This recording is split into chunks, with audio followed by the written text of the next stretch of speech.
complete literary criticism till Victorian period. Then modernism வரும்போது already we have started literary theory, structuralism, post-structuralism, deconstruction, cultural studies, that all we have already started, right? So அது வந்து உங்களுக்கு on the other side we have completed that. So within 2 classes we will complete. Okay, so we'll have a very quick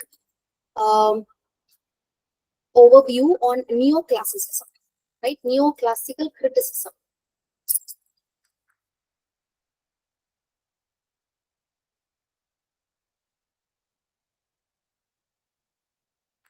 So neoclassicism. So tell me, what all are the basic things the critic concentrate on? Neoclassical critics, they focused on. Am I in the line?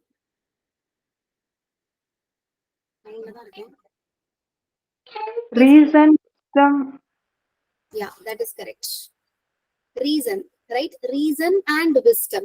இது ரெண்டும் தான் வந்து they'll focus, right? அவங்க எழுதுற poetry பாத்தீங்க அப்படின்னா எல்லாத்துலயுமே பாத்தீங்கன்னா they'll use ornate language. Their poetic dictions will be so sophisticated, right? And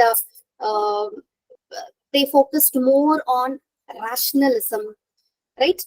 There you can't find any sort of imagination. There is no role for imagination. நீங்க அப்படியே ரொமான்டிசிசம்க்கு அப்படியே ஆப்போசிட்டா நம்ம பார்க்கலாம் நியோ கிளாசிசிசம், சரிங்களா? சோ என்ன ட்ரூத் இருக்கு, என்ன நாலேஜ், என்ன விஸ்டம் எக்ஸிஸ்டிங்கா இருக்கு, அதை மட்டும் பேசுறதுதான் நியோ கிளாசிக்கல் கிரிட்டிசிசம், சரிங்களா? அப்படிதான் உங்களுக்கு நியோ கிளாசிக்கல் கிரிட்டிக்ஸ் வந்து ஒர்க்கை ஜட்ஜ் பண்ணுவாங்க. And then we have talked about the human nature of neoclassical age.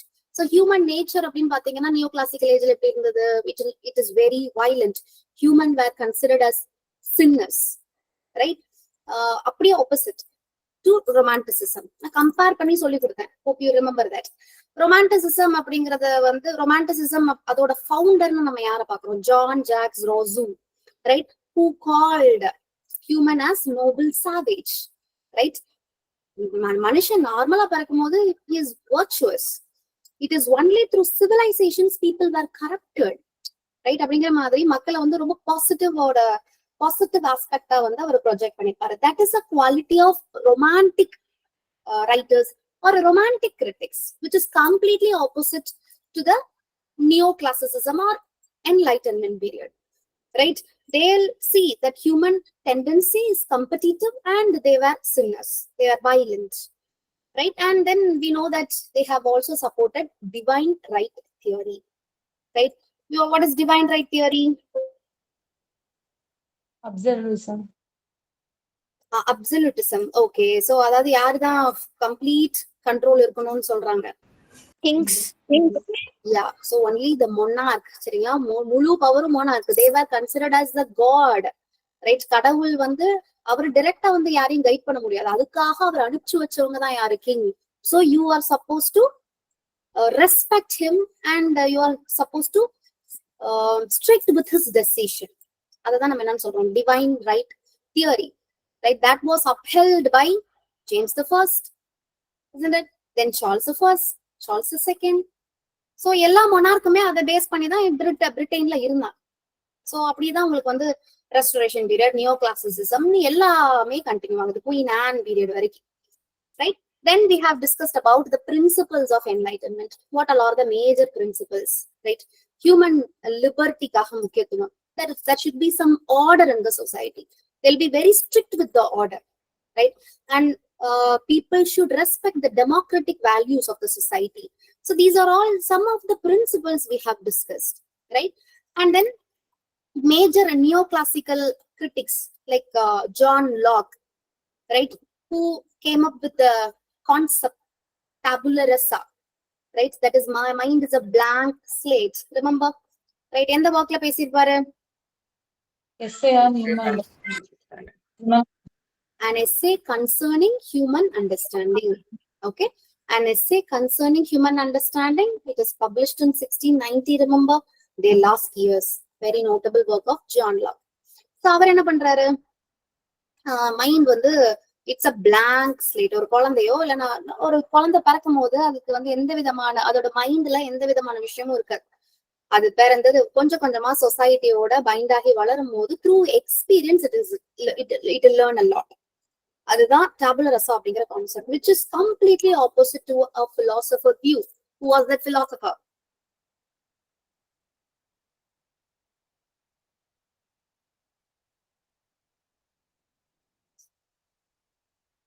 Chomsky.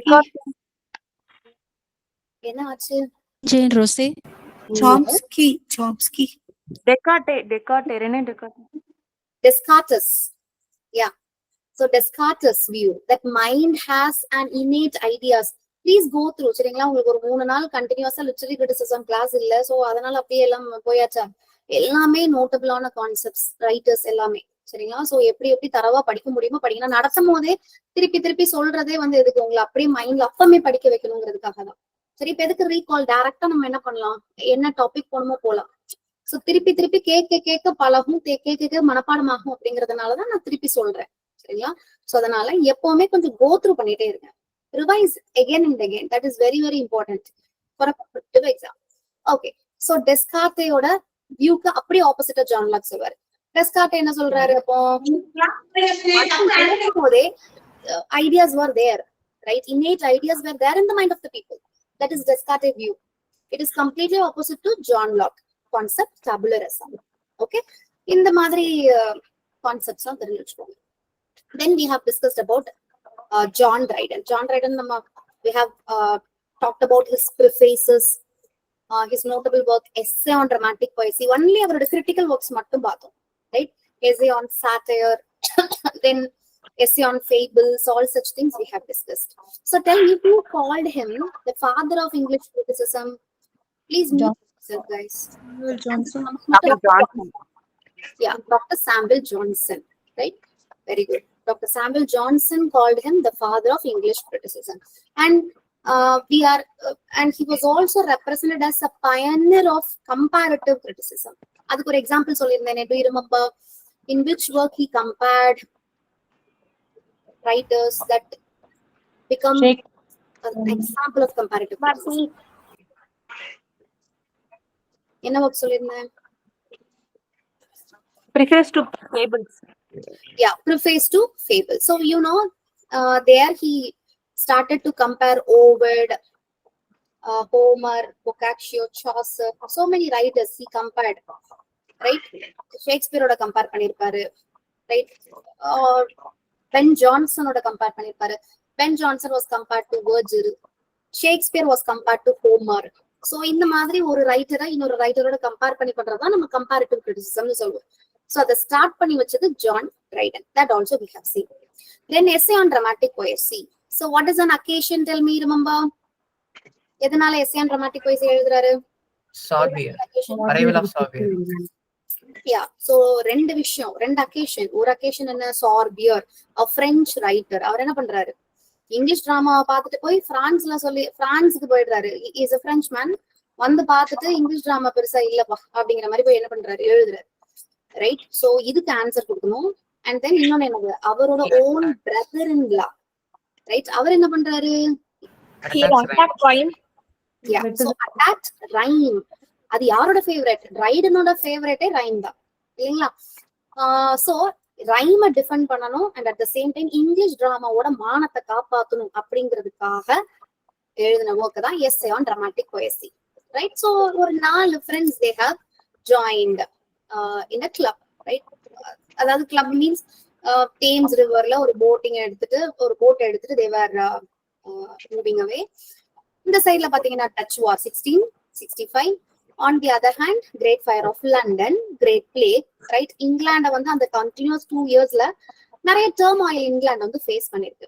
So இங்கெல்லாம் இந்த பிரச்சனை நடந்துட்டு இருக்கிற சமயத்துல அவங்க என்னால என்ன பண்றாங்க, ஃப்ரெண்ட்ஸ் எல்லாரும் 4 பேர் சேர்ந்து they started a discussion.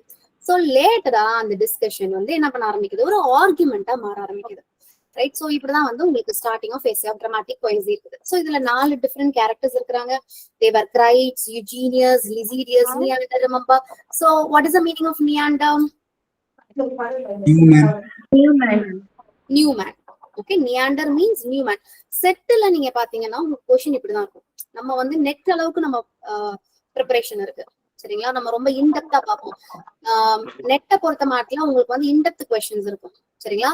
அதாவது பேலன்ஸ்டா இருக்கும். ஃபார் எக்ஸாம்பிள் 30 கொஸ்டின்ஸ் இப்போ ரொம்ப சிம்பிளா இருக்கிற பட்சத்துல 40 கொஸ்டின்ஸ் வந்து உங்களுக்கு வந்து ரொம்பவே நீங்க வந்து டெஃபினிஷன்ஸ் படிச்சிருக்கணும், இன்டெப்த் கான்செப்ட்ஸ் தெரிஞ்சிருக்கணும், அந்த மாதிரி அட்டன் பண்ற மாதிரி. பட் செட்டை பொறுத்த மாட்டில everything will be a very simple and direct question. இப்போ essay of dramatic poesy publish here என்ன அப்படின்னு கேட்பாங்க right. Neander, what is the meaning of Neander? New man. இதுல நியாண்டர்ங்கிற கேரக்டர் யாரு? Very very simple and direct question they ask in set exam. So scoring set is very simple comparatively. நான் நெட்டை compare பண்ணும்போது நான் சொல்றேன் சரிங்களா. செட்டை பொறுத்த மாட்டல என்ன அப்படின்னா ஒரே ஒரு விஷயத்துலதான் நீங்க சிக்குவீங்க, டைம் மேனேஜ்மெண்ட். எவ்வளவுக்கு எவ்வளவு வந்து நீங்க ப்ராப்பரா டைம் மேனேஜ் பண்றீங்களோ அவ்வளவுக்கு அவ்வளவு வந்து உங்களால வந்து ஸ்கோர் பண்ண முடியும். அது மட்டும் இல்லாம இந்த தடவை நெட் எக்ஸாமுமே எனது நீங்க OMR ஷீட்ல தான் பண்ண போறீங்க. ஸோ கொஞ்சம் நீங்க என்ன பண்ணுங்க, பேப்பர் 1 ப்ராக்டிஸ் என்ஹான்ஸ் பண்ணுங்க, பர்டிகுலர்லி ஃபார் மேக்ஸ் சரிங்களா. நாங்க ஆஃப்லைன் கேண்டிடேட்ஸா நிறைய பேர் பார்த்துச்சு சரிங்களா. ஸோ அவங்களுக்கே நிறைய ப்ராக்டிஸ் இருக்கும் போது நீங்க ஆன்லைன்ல படிக்கிறவங்க வந்து உங்களுக்கு நிறைய ஹோம்ஒர்க்ஸ் சம்ஸ் இருக்குது.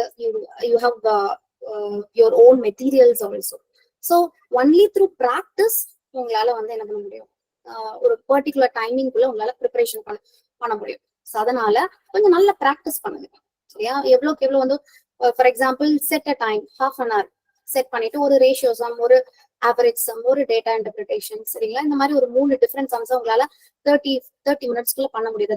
அதுவே ரொம்ப ஜாஸ்தி. அந்த 30 மினிட்ஸ்க்குள்ள உங்களால பண்ண முடியுது அப்படின்னு பாருங்க.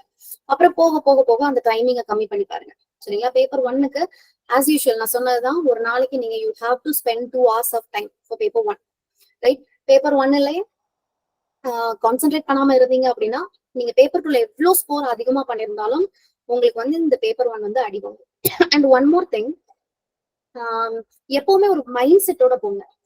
இது வந்து நம்ம சின்ன பிள்ளையில இருந்து நம்ம ப்ராக்டிஸ் பண்ண ஒரு விஷயம் சரிங்களா. கிளாஸ்ல வந்து டாப்பர்ஸ் 100 out of 100, அதுக்கப்புறம் 100 out of 90, 100 out of 95 இந்த மாதிரியே நம்ம மார்க் ஸ்கோர் பண்ணிருக்கோம். நம்ம இல்ல பொதுவா ஓகே, அதுதான் குட் ஸ்கோர் அப்படின்னு சொல்லிட்டு நம்ம மைண்ட்லயே செட் ஆயிருக்கும். சோ அப்போ நம்ம என்ன பண்ணுவோம், எக்ஸ்பெக்ட் பண்றோம் அப்படின்னா போய் நெட் எக்ஸாம் நீங்க உட்காடுறீங்க, எத்தனை கொஸ்டின்ஸ் இருக்கும் பேப்பர் 2ல? 100 questions. 100 questions இருக்கும். சோ உங்களுக்கு எத்தனை கொஸ்டின்ஸ் ஆன்சர் பண்ணணும்னு ஆசை இருக்கும்? 100யும் ஆன்சர் பண்ணணும் ரைட். 200 out of 200 வாங்கணும்னு ஆசை இருக்கும். But it is not possible. நல்லா தெரிஞ்சு வச்சுக்கோங்க, எப்பவுமே வந்து ப்ராபப்ளி ஒரு 40 கொஸ்டின்ஸ் உங்களால ஆன்சர் பண்ண முடியாது. அவன் எங்க இருந்து கேட்பான்னு தெரியாது ரைட். சோ 35ல இருந்து 40 கொஸ்டின்ஸ் வரைக்கும் it is not possible to answer, to be frank. 65 questions வரைக்கும் நீங்க ஆனா தாராளமா பண்ணலாம். ஓகே, ரொம்ப எக்ஸலா நீங்க ப்ரிப்பேர் பண்ணிருக்கீங்க அப்படிங்கிற பட்சத்துல பேப்பர் 2ல 65 கொஸ்டின்ஸ் அப்படிங்கிறது இட்ஸ் வெரி பிக் திங். நான் ஏன் இதை சொல்றேன்னா, நீங்க ஒன்ஸ் போயிட்டு சிஸ்டம் முன்னாடி உட்காடுறீங்க, சாரி OMR ஷீட்ல கொஸ்டின் பேப்பர்ஸ் நீங்க பாக்குறீங்க அப்படின்னா ப்ராபப்ளி ஒரு 1, 2, 3 3 கொஸ்டின் தெரியாம இருக்கும். இல்லைன்னா மேபி கண்டினியூஸா ஒரு 4-5 கொஸ்டின்ஸ் தெரியாம இருக்கும். இது எதுவுமே தெரியும். அந்த டைம்ல வந்து நீங்க உங்களை எப்படி உங்களோட மைண்டை வந்து நீங்க ஸ்ட்ரெஸ் ஃப்ரீயா வச்சுக்கிறீங்கிறதா ரொம்ப குரூஷியல். ஏன்னா அந்த 5 கொஸ்டின் தெரியாம இருக்கலாம், இல்ல 10 கொஸ்டின் கூட ஃபர்ஸ்ட் தெரியாம இருக்கலாம். அடுத்து உங்களுக்கு தெரிஞ்சிருக்கிறது 30 கொஸ்டின் இருக்கும். நீங்க இந்த தெரியலங்கிற இந்த 10 கொஸ்டினோட பதட்டத்துல பின்னாடி இருக்கக்கூடிய 30 கொஸ்டினை நீங்க மிஸ் பண்ணுவீங்க சரியா. சோ இது வந்து எக்ஸ்பீரியன்ஸ் ஆனவங்களுக்கு தெரியும். ஆல்ரெடி ஒரு தடவையோ 2 தடவையோ அட்டன் பண்ணிருக்கிறவங்களுக்கு வந்து மேபி நான் சொல்றதை வந்து லிங்க் பண்ணி பார்த்துப்பாங்க. இப்ப நீங்க ஃப்ரெஷ் இயர், நீங்க ஃபர்ஸ்ட் டைம் அட்டன் பண்ண போறீங்க அப்படின்னா மைண்டை எவ்வளவுக்கு எவ்வளவு ரிலாக்ஸா வைக்க முடியுமோ go and give it a try சரியா. அதே நேரத்துல சொல்லுங்க சிவஜி ப்ளீஸ். மேம் இந்த செட் எக்ஸாமும் நெட் எக்ஸாம் டைப் தானே மேம்? அப்ஜெக்டிவ் டைப் தானே மேம்? ஆமா ஆமா, அப்ஜெக்டிவ் தான். ஓகே, ஓகே, ரெண்டுமே உங்களுக்கு அப்ஜெக்டிவ் டைப் தான். செட்டும் அப்ஜெக்டிவ் தான், நெட்டுமே அப்ஜெக்டிவ் தான். சோ அதனால மைண்ட் கொஞ்சம் நல்ல கேப்டன் கூலா வச்சுட்டு என்ன பண்ணுங்க, போய் எக்ஸாம் அட்டன் பண்ணிட்டு இருக்கீங்க.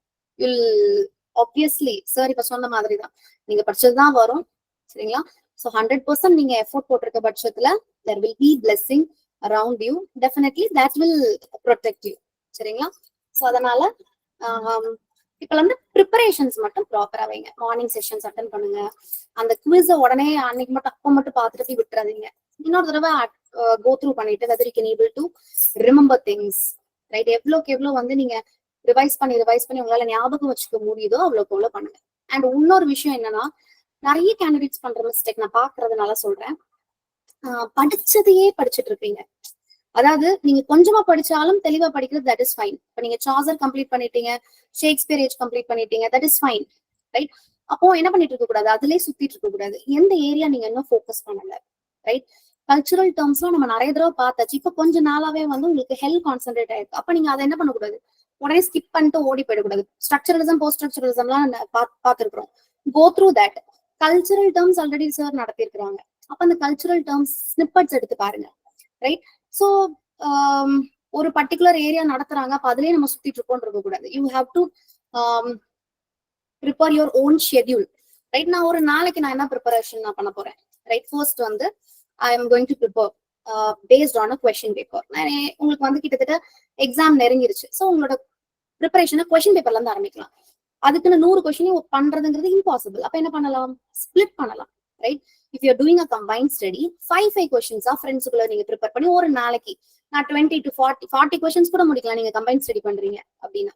இல்ல நான் சிங்கிளா தான் பண்றேன் அப்படின்னா ஒன்னும் பிரச்சனை இல்லைங்க. 10 கொஸ்டின்ஸ்க்கு வித் ஆப்ஷன்ஸ் ஒர்க் அவுட் பண்ணி பாருங்க. அதுக்கு ஒரு மணி நேரம் தான் ஆகும். அதுக்கு தாராளமா நீங்க டைம் ஸ்பெண்ட் பண்ணலாம்.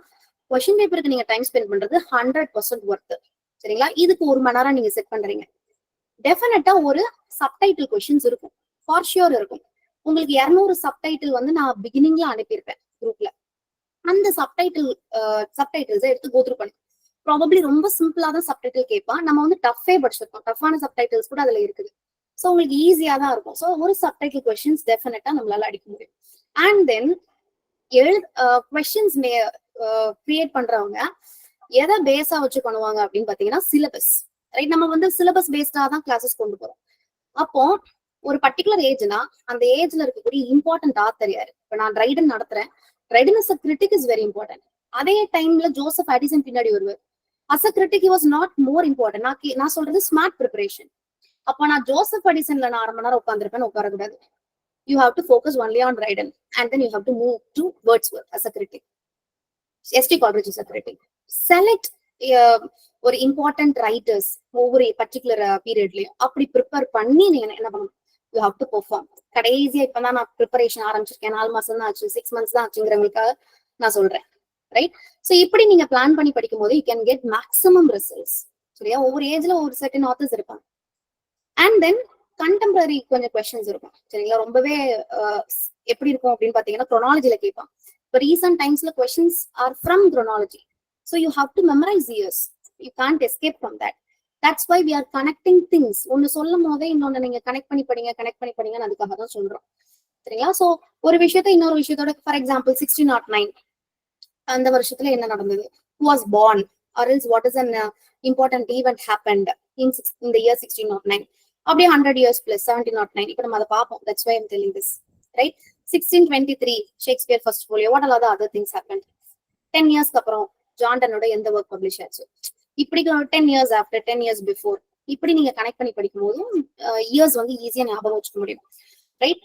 ஸோ அதனால hard work that is fine, but working smart is very important, right? அதனால நீங்க என்ன பண்ணிக்கோங்க, ஒரு ஷெட்யூல் போட்டு வச்சு படிங்க.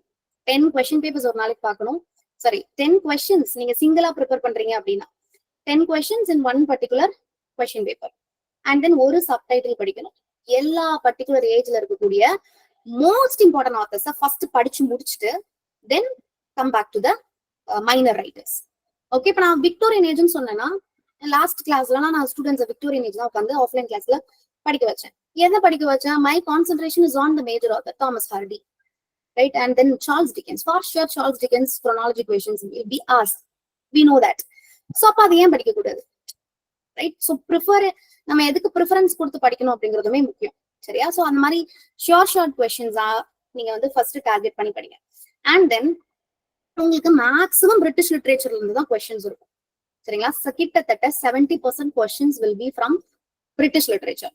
That includes literary theory, literary criticism, then hell, right? All such things. நான் எல்லாத்தையும் சேர்த்து சொல்றேன் 70% சொல்லிட்டு. நான் வெறுமனையா ஹெல்ல மட்டும் சொல்லணும், ரைட்? அப்ப நீங்க என்ன பண்ணணும், கல்ச்சுரல் ஸ்டடிஸ் படிக்கணும், லிட்ரரி கிரிட்டிசிசம், லிட்ரரி தியரிஸ் படிக்கணும், ரைட்? இவ்வளவு விஷயங்கள் இருக்கு, அதுலயே அடங்குது. சோ அப்ப 70% ஆன பிரிட்டிஷ் லிட்ரேச்சருக்கு நீங்க கான்சென்ட்ரேட் பண்றதுதான் புத்திசாலித்தனம். அப்ப நான் என்ன பண்ணுவேன், எனக்கு ஆப்பிரிக்கன் நான் படிக்கணும்னு சொல்லிட்டு நான் உட்காந்து கடைசி 2 நாள் புதுசா படிக்க கூடாது. If you already knew Chinua Achebe, if you already knew Wole Soyinka, go ahead. Frantz Fanon அவங்கலாம் போஸ்ட் கலோனியல் ரைட்டர்ஸ்ல வருவாங்க. பிரான்ஸ் ஃபேனன்லாம் உங்களுக்கு அந்த போஸ்ட் கலோனியலிசம் கிளாஸஸ் நீங்க வந்து ஆல்ரெடி நம்ம பார்த்திருக்கோம். அதை நீங்க கான்சென்ட்ரேட் பண்ணுங்க. தியரியா நீங்க கான்சென்ட்ரேட் பண்ணலாம். ஆஸ் அ நாவலிஸ்டா, ஆஸ் அ ஃபிக்ஷன் படிக்கிறீங்க அப்படிங்கிற பட்சத்துல மேஜர் ரைட்டர்ஸ் இந்த பர்டிகுலர் மார்கரெட் ஆட்வுட் கனடால நான் படிப்பேன். பீட்டர் கேரி, பேட்ரிக் ஒயிட் நான் வந்து ஆஸ்திரேலியன்ல படிப்பேன். அண்ட் தென் நியூசிலாந்து ரைட்டர்ஸ் நமக்கு பெருசா தேவைப்படாது. அண்ட் தென் கனடா, ஆப்பிரிக்கன்ல Chinua Achebe and then Wole Soyinka, right, சிமமட்ட கோஷி அடிச்சு. ஸோ இந்த மாதிரி சில சர்டன் ரைட்டர்ஸ் மட்டும் என்ன பண்ணணும் தெரிஞ்சு வச்சுக்கிட்டு ஜஸ்ட் அவங்களோட ஒர்க்ஸை மட்டும் கோ த்ரூ பண்ணிட்டு போகலாம். கேட்டா ஆன்சர் பண்ணலாம். ஏன்னா அவன் 30% ஆஃப் கொஸ்டின்ஸ் ஃபுல்லா தான் அது வரப்போகுது. சரிங்களா? அப்ப நீங்க கான்சென்ட்ரேட் பண்றீங்க அப்படின்னா 70% பிரிட்டிஷ் லிட்டரேச்சர்ல மட்டும் கான்சென்ட்ரேட் பண்ணுங்க. ரைட்? அண்ட் தென் வேற என்ன கேட்கலாம், டிரான்ஸ்லேஷன்ஸ் கேட்பான். அது ஒரு 1 or 2 questions இருக்கும். ஸோ உங்களுக்கு தெரிஞ்ச டிரான்ஸ்லேஷன்ஸ் நான் வந்து இங்கிலீஷ் இன் இந்தியா அப்படின்னு சொல்லிட்டு ஹேண்ட் அவுட்ஸ் அனுப்பியிருப்பேன். அதுல பாத்தீங்கன்னா நிறைய டிரான்ஸ்லேஷன்ஸ் கொடுத்துருப்பேன். ரைட்? ஸோ அந்த டிரான்ஸ்லேஷன்ஸ் வந்து என்ன பண்ணுங்க, சும்மா ஜஸ்ட் கோ த்ரூ பண்ணுங்க. உங்களால ஞாபகம் வச்சுக்க முடிஞ்சதுன்னா ஃபைன், அப்படி இல்லைனாலும் பிரச்சனை இல்லை. சரிங்களா? கொஞ்சம் இந்தியன் ரைட்டர்ஸ், மேஜர் இந்தியன் ரைட்டர்ஸை மட்டும் கான்சென்ட்ரேட் பண்ணுங்க. உங்களுக்கு ஸ்பெசிஃபிக்கா ஒரு இந்தியன் ரைட்டர்ஸை கொடுத்து செலக்டிவா நடத்த சொல்லியிருக்குது ரிசோர்ஸ் பர்சன்ஸ். ஸோ அவங்க அதை தான் நடத்துவாங்க. உங்களுக்கு நிறைய ஆனா எலிமினேட் பண்ணி தான் நடத்த வைக்குது. அப்ப நீங்க என்ன பண்ணணும், உங்களுக்கு நடத்துற இந்தியன் ரைட்டர்ஸை நீங்க தரவா படிக்கணும். லைக் தோருடெட்ல இருந்து கொஸ்டின் இருக்கும், ஸ்ரீ அரபிந்தோல இருந்து கொஸ்டின் இருக்கும். அவங்களோட ஒர்க்ஸ் எல்லாம் குரோனாலஜில கேட்பான். பெருசா இன்டெப்தாலாம் கேட்க மாட்டான். அவங்களோட 4 போயம கொடுத்து அரேஞ்ச் இன் குரோனாலஜின்னு கேட்பான். ஸோ அப்போ you should remember their works. சரிங்களா? உள்ள இருக்க கான்டென்ட்டை நீங்க புரிஞ்சுக்கிட்டீங்க அப்படின்னா அந்த ஒர்க்ஸ் மனப்பாடம். அதுக்காக தான் உள்ள இருக்க கூட கதை சொல்றாங்க. சரியா? ஏன்னா நம்ம வெறும் மனையா அந்த டைட்டில் மட்டும் நம்ம மெமரைஸ் பண்ணிட்டு இருக்கிறதுல பிரோஜனம் கிடையாது. ஸோ அதையுமே என்ன பண்ணிக்கோங்க, பிளான் பண்ணிக்கோங்க. ஸோ இந்த இந்தியன் ரைட்டர்ஸ் கொஞ்சம் ஃபோக்கஸ்டா கொஞ்சம் இந்த செட் எக்ஸாமுக்காக சொல்றேன். அண்ட் தென் நீங்க லாஸ்ட் 2018 செட் எக்ஸாம் எடுத்துக்கிட்டீங்க அப்படின்னா அதுல உள்ள கொஸ்டின்ஸை பார்க்கும்போது அப்போ சரிங்களா, அப்ப அனலைஸ் பண்ணும்போது அந்த டைம்ல என்ன சொன்னாங்கன்னா, பக்கத்து ஸ்டேட்ல செட் எக்ஸாம்ஸ் நடந்திருக்கும் பாத்தீங்களா, மகாராஷ்டிரா, ஒடிசா. ஸோ அந்த கொஸ்டின்ஸ் வந்து நிறைய ரெப்ளிக் ஆகுது அப்படிங்கிற மாதிரி சொல்றாங்க. ஸோ நம்ம வந்து நெட் மாதிரி நம்ம செட்டை வந்து நம்ம வி கான்ட் டிட்டர்மைன் எந்த இதுல இருந்து கொஸ்டின்ஸ் கேட்பான்னு நம்ம சொல்ல முடியாது. ஒரே ஒன்று மட்டும் தான் அசஸ் பண்ண முடியும், சிம்பிளா இருக்கும், டிரெக்டா இருக்கும் மட்டும்தான். மற்றபடி இதுல இருந்து தான் நிறைய கேட்பான், அதுல இருந்து நிறைய கேட்பான்னு நம்ம சொல்ல முடியாது. சரியா? அவன் எது கேட்டாலும் நம்ம ஆன்சர் பண்ணணும். என்ன எல்லாத்துலயுமே நெட்ல எப்படி உங்களுக்கு பிரிட்டிஷ்ல அதிகமான கொஸ்டின்ஸ் இருக்குமோ செட்லயும் அதே மாதிரி பிரிட்டிஷ்ல அதிகமா கொஸ்டின்ஸ் இருக்கும். அதை மட்டும் நம்ம என்ன பண்ணலாம், நம்பி கொஞ்சம் கோ த்ரூ பண்ணி படிக்கலாம். And then Tamil Nadu most probably அது வந்து ஸ்டேட் எக்ஸாம் அப்படிங்கறதுனால நம்மளோட இந்தியன் ரைட்டிங்க்கு கொஞ்சம் இம்பார்ட்டன்ஸ் ஜாஸ்தியா இருக்கும். சரியா? ஸோ அதை நீங்க பிளான் பண்ணிக்கோங்க. ஸோ இப்படிதான் உங்களோட ப்ரிப்பரேஷன், இந்த 5 டிஃப்ரெண்ட் திங்ஸ் நீங்க ஃபாலோ பண்ணாலே டெஃபினட்டா யூ கேன் ஸ்கோர். சரிங்களா? எந்த எக்ஸாம்ஸ்னாலும் சரி, இது வந்து எல்லாத்துக்கும் அப்ளிகபிள். நீங்க கடைசியா ப்ரிப்பரேஷன் ஸ்டார்ட் பண்றீங்க, செட்டுக்கா இருந்தாலும் சரி, நெட்டுக்கா இருந்தாலும் சரி, காலேஜ் டிஆர்பியா இருந்தாலும் சரி, யூரோப்பியன் லிட்ரேச்சர்ல பொறுத்த மாட்டில நீங்க லிட்ரரி கிரிட்டிசிசம் மட்டும் ஃபோக்கஸ் பண்ணுங்க. சரியா? இப்ப நான் சொல்றேன் இல்லையா, ஏன்ஷியன்ட் லிட்ரரி கிரிட்டிசிசம். ஸோ அதை மட்டும் நீங்க ஃபோக்கஸ் பண்ணுங்க. பெருசா நீங்க வந்து யூரோப்பியன் லிட்ரேச்சருக்கு நீங்க கான்சென்ட்ரேட் பண்ணணும்னு அவசியம் கிடையாது. ரைட்? நான் ஆல்ரெடி சொன்ன மாதிரி தான் அந்த 30%க்குள்ளதான் ஆடணும். சரிங்களா? அதனால ஜஸ்ட் ஃபோக்கஸ் ஆன். அதனாலதான் உங்களுக்கு பிரிட்டிஷை ஃபார்வர்ட் பண்ணி என்ன பண்றோம், we are continuing the classes. சரியா? So if you have any doubts you can ask me, right? Or else you can chat me in WhatsApp. அதுக்கும் நான் ரிப்ளை பண்றேன். Right? So I'm continuing the class. I'm sorry, நான் ரொம்ப நேரம் பேசிட்டேன். I have to complete the portions. Okay. So ஏதாச்சும் டவுட்ஸ்னா free feel to ask me. சரிங்களா? நீங்க வாட்ஸ்அப்ல கேளுங்க. நான் வந்து எக்ஸாம் ரிலேட்டடா நீங்க என்ன டவுட் கேட்டாலும், நீங்க எத்தனை மணிக்கு கேட்டாலும் நான் தாராளமா ஆன்சர் பண்ணுவேன். சரிங்களா? So no problem with that. Okay. So we have talked about essay on dramatic poesy, right? அதுல வந்து கம்பேரிட்டிவ் கிரிட்டிசிசம் பத்தி பென் ஜான்சனை பத்தி பேசியிருப்பாரு, ஷேக்ஸ்பியரை பத்தி பேசியிருப்பாரு, ரைட்? So and then Beaumont and Fletcher, he talked about tragedy comedy, how he defended rhyme, all such things we have seen, right? So now we'll see Samuel Johnson, right? The very next critic of neoclassical age, none other than Dr. Samuel Johnson. Can you able to see the screen, guys? Yes, ma'am. Okay. Okay, what do you know about Samuel Johnson? Tell me first. Very fast. He wrote dictionary Life of and poet. books of Indian poets. Lives of most Indian poets. Great. And he adopted juvenile satire. Good. Preface to Shakespeare. உங்களுக்கு எல்லாம் தெரியுது நடத்த வேண்டாம் உங்களுக்கு. Okay, so Dr. Samuel Johnson, he was born in 1709 and demised in 1784. Dr. Samuel Johnson was an essayist, he was a sermonist, he was a lexicographer, right? A playwright, a poet. அவர் பார்க்காத stream கிடையாதுங்க, எல்லாமே எழுதியிருப்பார். Right. And remember, தன்னை விட 20 வயசு ஜாஸ்தியான உமனை கல்யாணம் பண்ணியிருப்பார். This is net question. Okay. And வாழ்க்கையில ஒரு சர்டன் சிச்சுவேஷன்ல ஹி லாஸ்ட் ஹிஸ் ஐசைட். இது வந்து ஒரு நெட் கொஸ்டின். ரொம்ப பெரிய எக்ஸ்பிளனேஷன் கொடுத்து ஹூ வாஸ் த ரைட்டர் அப்படின்னு கேட்டிருந்தான். ரைட். ஸோ ரிமெம்பர், ஒரு தன்னை விட 20 இயர்ஸ் ஜாஸ்தியான உமன், அது அவங்க வந்து விடோவர், அவங்களை கல்யாணம் பண்ணிருப்பாங்க ஃபினான்ஷியல் சப்போர்ட்காக. அண்ட் தென் பார்ஷியலா சைட் விஷனும் லாஸ் ஆயிருக்கும் சாமுவல் ஜான்சனுக்கு லேட்டர் பீரியட்ல. ஏன்னா பை பர்த்ல இருந்தே பாத்தீங்கன்னா அவருக்கு வந்து சம் டிஃபிகல்டிஸ் இன் ஹெல்த் அப்படின்னு சொல்றாங்க. Right. Now coming to the year 1709. What comes to your mind when you hear the year 1709? Tatler. Yeah, very good. Tatler. யார் founder? Richard Steele. So remember, Steele periodical Tatler was founded in the year 1709. 1709ல இருந்து 1711 வரைக்கும் Tatler run ஆயிருக்கும். Tell me, what is a pseudonym adopted by Richard Steele? ஒரு pseudonym கேட்பாங்க. Okay, in any kind of exam, net or set, they'll ask one pseudonym at least. Isaac Bickerstaff. Very good. Very good. Isaac Bickerstaff. இதுதான் அவர் use பண்ண pseudonym. Right? You know, female Tatlerன்னு ஒரு woman எழுதியிருப்பாங்களே, Mrs. Krakenthorpe. Yeah, Mrs. Krakenthorpe, and they believe it might be Delaravier Manley. Who wrote New Atlantis, remember? Francis Bacon. Yeah, Francis Bacon New Atlantis எழுதியிருப்பாரு. Delaravier Manleyயும் New Atlantis எழுதியிருப்பாங்க, same டைட்டில்ல. Okay. Francis Bacon Elizabethan ஏஜ்ல வருவாங்க. சரியா? Delaravier Manley வந்து 18th centuryல வருவாங்க. So Delaravier Manley wrote new Atlantis. அந்த டெலாரவியர் மேன்லி தான் மிஸ்ஸஸ் கிராக்கன்த்ரோப்பா இருக்கலாம் அப்படின்னு வந்து அனுமானம். சரிங்களா? It's not a sure thing. Maybe probably Delarivier Manley தான் அந்த Mrs Crackenthorpe who founded female Tatler அப்படின்னு சொல்றாங்க. So remember, Tatler was founded by Richard Steele. He use a pseudonym Isaac Bickerstaff. And then female Tatler அப்படிங்கறத found பண்ணது Mrs Crackenthorpe. அந்த Crackenthorpe maybe Delarivier Manley. Okay. Now 1709 fine. இப்போ 1609 சொல்லுங்க பாப்போம்.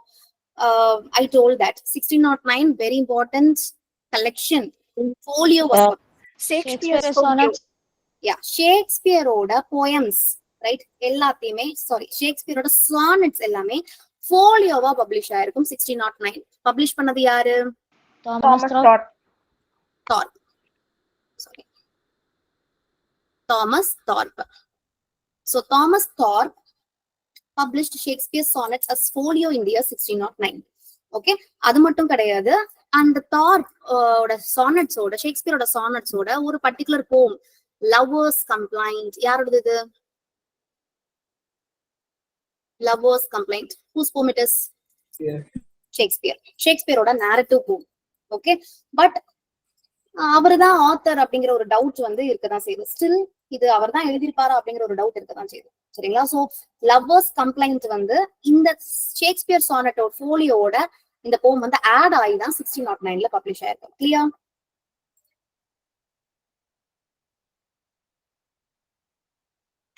Should I repeat? Clear, ma'am. Okay. Now 1809. Okay, 1609 பார்த்தாச்சு. No need to confuse. I'm just recollecting things. இதெல்லாம் படிச்சதுதான், புதுசா நான் எதுவும் சொல்லல. Then 1709 birth of Samuel Johnson, Tatler was founded. 1609 Thomas Thorpe's folio of William Shakespeare's sonnets was published. Now tell me 100 years after 1809. English Broads and Scottish Reviews by Byron. Very good. Byronோட Scottish Reviews, அது 1809. வேற Tennyson born. Tennyson was born Queen Victoria. 1812 தானே? 1812 Browning தான். Browning. ஆமா ஆமா ஆமா 1809 வந்து Tennyson. Are you sure? I forget. Yes, ma'am. You are sure, Mix? Okay, so 1809. You know, there was a theater called Royal Theatre. Yeah. Owner was Richard Brinsley Sheridan. Right? Richard Brinsley Sheridan had a ownership of a theater called Theatre Royal. Okay, so இது வந்து fire ஆனது வந்து burn ஆயிருக்கு. அந்த year வந்து 1809 தான். You know, Richard, கொஞ்சம் mute பண்ணுங்க. யாரது voice please. Mute your mic.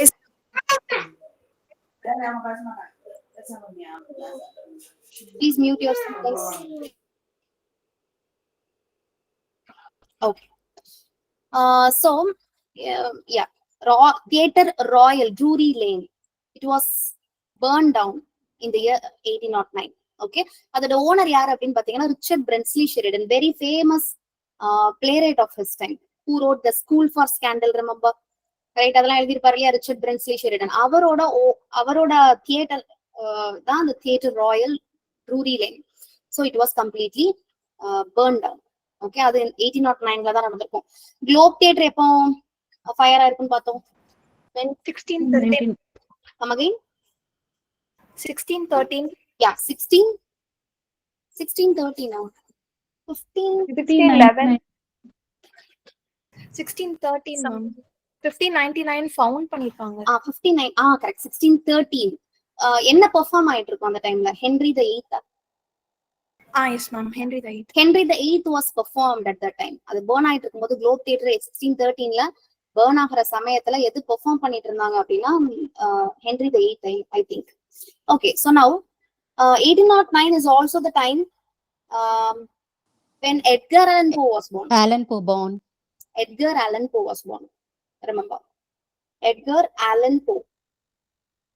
You know, Russian writer Nikolai Gogol also born in 1809. ஏன் இதை தெரிஞ்சுக்கணும்? க்ரோனாலஜில ஆத்தர்ஸை வந்து அரேஞ்ச் பண்ண சொல்லுவாங்க சில சமயம். ஒரு பர்டிகுலர் ஏஜ்ல உள்ள ஆத்தர்ஸையும் அரேஞ்ச் பண்ண சொல்லுவாங்க. ஸோ யூ ஷுட் நோ யார் வந்து ஃபர்ஸ்ட் பிறந்திருப்பா, செகண்ட் பிறந்திருப்பான்னு சொல்லிட்டு. சரிங்களா? அதுக்காக தான் சொல்றேன். So Russian author Nikolai Gogol, he was born in 1809.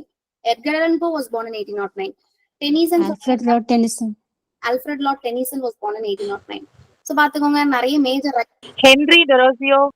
Indian writing in English, Henry Derozio also. Yeah, Indian writer Henry Derozio. He's the first one to write a novel, right? First Indian novel. What is that? Fakiro.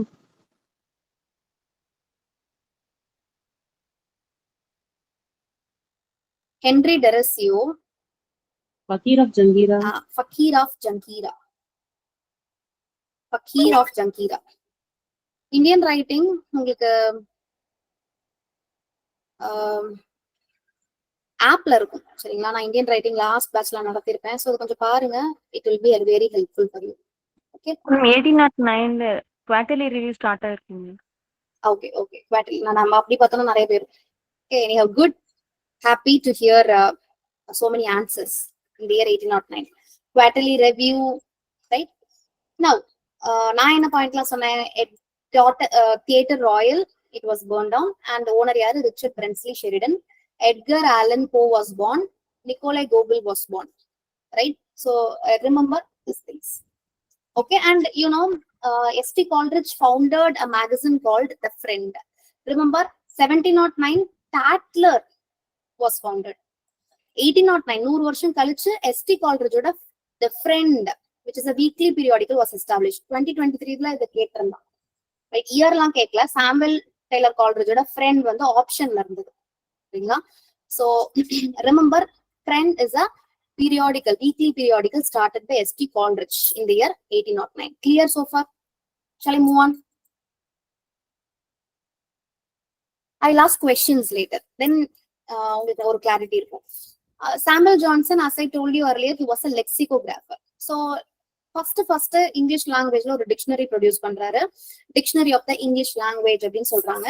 இதை வந்து ஆக்சுவலா என்ன promise பண்ணிருப்பாரு அப்படின்னா, நான் 3 yearsல இதை நான் complete பண்ணி தரேன் அப்படின்னு சொல்லிட்டு ப்ராமிஸ் பண்ணிருப்பாரு. But it took nearly 8 years to complete this dictionary. Okay, and it was published in 1755. And then he is well known for his lives, right? கிட்டத்தட்ட 52 poets பத்தின ஒரு பயோகிராஃபி எழுதியிருப்பாரு, 8 வால்யூம்ல எழுதியிருப்பாரு, சரிங்களா?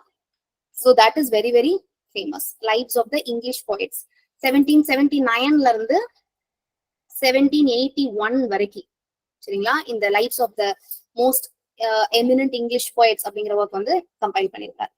அண்ட் இதுல மொத்தம் 52 poets பத்தி பேசியிருப்பாரு அப்படிங்கிறதும் தெரியும், சரிங்களா? அண்ட் இந்த 52 poetsயுமே டெத்ல இருந்து பர்த்க்கு அரேஞ்ச் பண்ணிருப்பாரு. ஒருத்தவங்களோட டெத் இயர்ல இருந்து தான் ஸ்டார்ட் ஆகும், சரிங்களா? This is also an question. And then he also did an edition of Shakespeare, that is in 1765. 5 minutes, only 5 minutes.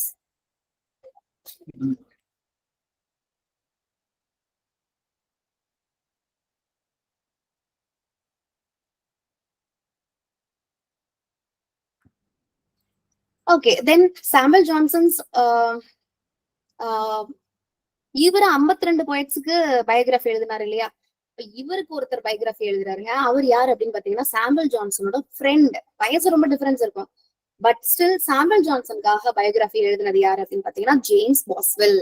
அந்த பயோகிராஃபியோட பேரு life of Johnson, remember. Okay, and one more thing, Samuel Johnson 52 lives எழுதியிருப்பாரு. So first அவர் வந்து ஒரு biography எழுதியிருப்பாரு, சரிங்களா? யாருக்காக பயோகிராஃபி எழுதியிருப்பாரு அப்படின்னு பாத்தீங்கன்னா Richard Savage. Life of Savage, life of Richard Savage is first biography written by doctor Samuel Johnson. அதுக்கப்புறம் லேட்டரா தான் இந்த லைஃப்ஸ் ஆஃப் போயட்ஸ் அப்படின்னு சொல்லிட்டு செப்பரேட்டா எழுதுறாரு. வேர் 52 poets அவங்கள பத்தின இவரோட ஓன் ஒப்பீனியன்ஸ் இருக்கும், சரிங்களா? And then life of Samuel Johnson, remember, this was published in the year 1791. Okay, and you know Shakespeare பொதுவா நிறைய பேர் வந்து கிரிட்டிசைஸ் பண்ணுவாங்க. நான் எவ்வளோக்கு எவ்வளோ அவரை அட்மையர் பண்றாங்களோ அவ்வளோக்கு அவ்வளோ வந்து ஷேக்ஸ்பியரை கிரிட்டிசைஸ் பண்ணக்கூடிய ரைட்டர்ஸும் இருந்தாங்க. ஸோ இதுல டாக்டர் சாமுவல் ஜான்சன் என்ன கேட்டகரி பாத்தீங்கன்னா, he defended Shakespeare from all the criticism. He admired Shakespeare. Okay, so இப்ப lives of poets already I told you 1779ல இருந்து 1781 அப்படின்னு சொல்லிட்டு it's a pioneering work in biographical criticism, சரிங்களா? So ஏன்னா அதுக்கப்புறம் தான் பயோகிராபிக்கல் ஒர்க்ஸ் அப்படிங்கிறது ரொம்பவே ஃபெமிலியர் ஆக ஆரம்பிச்சது. இது ஸ்டார்ட் பண்ணி விட்டது யாரு அப்படின்னு பாத்தீங்கன்னா நம்ம சாமுவல் ஜான்சன் தான், ரைட்? அண்ட் தென் இதுல இந்த ஒர்க் வந்து நிறைய பேர் கிரிட்டிசைஸ் பண்றாங்க. ரீசன் என்ன அப்படின்னு பாத்தீங்கன்னா அவரோட ஓன் ப்ரைஜுடைசஸ் வந்து ரொம்ப திணிச்சிருப்பாரு, சரிங்களா? For example, he criticise Lycidas, Comus, Johnson, Thomas Gray. இவங்க எல்லாம் இந்த ஒர்க்ஸ், லிசிடஸ், கோமஸ் எல்லாம் ரொம்ப பாப்புலர் மில்டனோடது. Johnson, Thomas Gray, they were very famous writers. So இவரோட ஓன் ப்ரைஜுடைசஸ வந்து அந்த ஒர்க்ஸ் மேலயும் அந்த ஆத்தர்ஸ் மேலயும் திணிச்சிருக்கிறதா சில பேர் வந்து கிரிட்டிசைஸ் பண்றாங்க. And remember, in Lives of Poets, when he talks about life of Milton, he praised Paradise Lost, right? So இந்த ஒர்க்ல பாத்தீங்க அப்படின்னா அந்த 52 poets-ஓட greatest achievements தான் அவர் டிஸ்கஸ் பண்ணிருப்பாரு.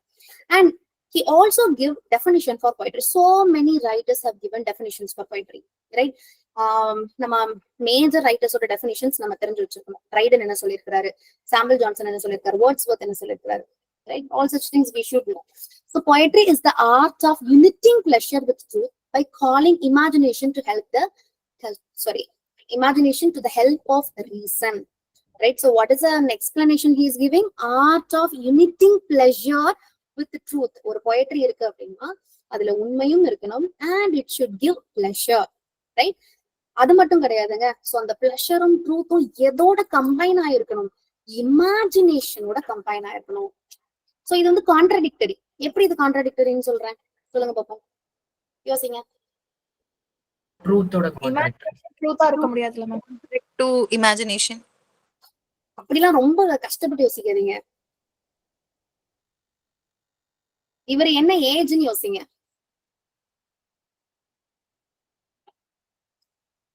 He belongs to neoclassical. நியோகிளாசிக்கலுக்கும் இமேஜினேஷனுக்கும் சம்பந்தம் உண்டா? No. No no. இமேஜினேஷன் யாரோட சொத்து? Romantic. அப்ப பாருங்க, how he was contradict with his own age. சரிங்களா? நியோகிளாசிக்கல் அந்த ஏஜோடய அவருக்கு கான்ட்ராடிக்டரி இருக்கு while creating a poem, right? So then poetry must give pleasure. And it must also have truth. It should be blended with imagination, right? So all such things are the explanation is given for the definition of poetry, right? And then ma'am slide மாறல ma'am. Marlaya. Yeah, I'm going to complete.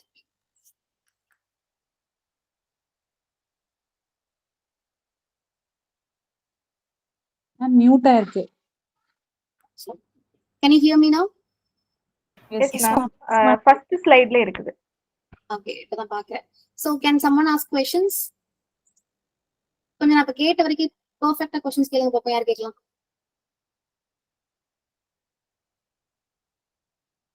Anyone?